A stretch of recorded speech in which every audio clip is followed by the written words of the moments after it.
দেখো আমি বেরিয়ে পড়েছি, মাওবাদী এসেছে, মাওবাদী দেখতে পেয়েছো তোমরা? হ্যাঁ, মাওবাদী বেশি যে বেরিয়ে পড়েছি। আর দেখো এই যে আমার বড় তার নিজের জাহাজকে নিয়ে বেরিয়ে পড়েছে, আর আমি আমার বরের জাহাজে চড়ে এবার চলে যেতে হবে আমাকে অনেক দূরে। দেখেছো কত সুন্দর একটা সাইডে বানিয়ে দিয়েছি। আমি অনেক ট্যালেন্টেড, অনেক। তো যাই হোক, তারপরে দেখো আমি আমাদের স্টেশনে চলে এলাম। স্টেশনে দেখেছো কত ভিড়, কত মানুষজন। তোমাদের স্টেশনে কি একা মানুষজন থাকে নাকি আমাদের স্টেশনে মানুষজন থাকে?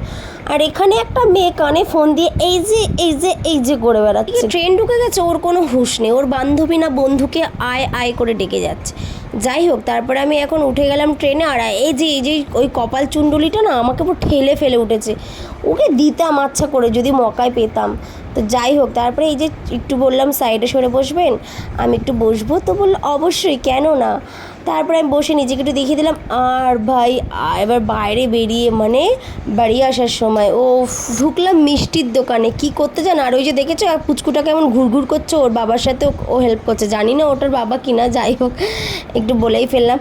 আর ওই যে দেখো কী নিচ্ছে জানো, ওটা হলো বোঁদে, বুন্দিয়া। বুন্দিয়া তোমরা জানো আর চেনো আর খেয়েছো কোনোদিন বুন্দিয়া মানে বোঁদে? বরকে বললাম জানো আমার একটু বোঁদে খেতে ইচ্ছা করছে। তো আমার বর, আমি বলেছি আমার বর শুনবে না, এটা কখনো হতে পারে? ও যথাযথ তাড়াতাড়ি মিষ্টির দোকানে চলে এসেছে, বলছে যাও সোনা তুমি এবার তোমার যেটা খেতে ইচ্ছা করছে তুমি খেয়ে নাও। তো আমিও ঝটাপট পুরো গাড়ি থেকে নেমে আমি এখন 30 টাকার বোঁদে কিনে নিলাম। এটা অনলি ফর আমার জন্য। না না, মজা করলাম, এতটা হাঙর আমি না যে একাই সব বোঁদেটা খাবো, সবাই মিলে খাবো। আর দেখেছো কত রকমের মিষ্টি পাওয়া যায় এই দোকানটাতে।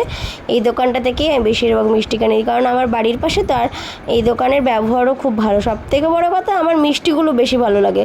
ঠিক আছে, তারপরে এই যে রেডি ফেডি বলছি কারণ এই যে বোঁদে নিয়ে বেরিয়ে পড়লাম। তো আজকে ভিডিওটা কেমন লাগলো? এরকম গজামার্কা ভিডিও প্লিজ কমেন্ট করে জানিয়ে